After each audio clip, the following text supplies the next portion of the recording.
అమ్మా కళ్ళు లేని కపోదినమ్మా, ధర్మం చేయండి అమ్మా. కళ్ళు కానీ రాకుండా ఇక్కడికి ఎట్టొచ్చాడు అబ్బా ఇడు. సరేలే టెస్ట్ చేస్తాం.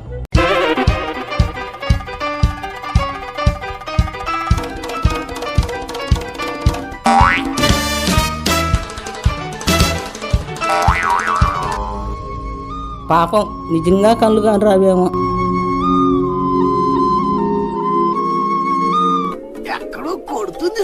ఒకసారి తెచ్చి చేస్తాం.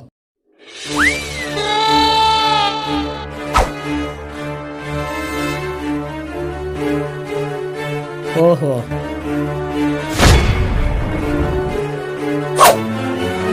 అయ్యో పాపం నిజంగా గుడ్డోడే. నేనే అపార్థం చేసుకున్నా. చిల్లర లేదు నాయనా, పోయిరా.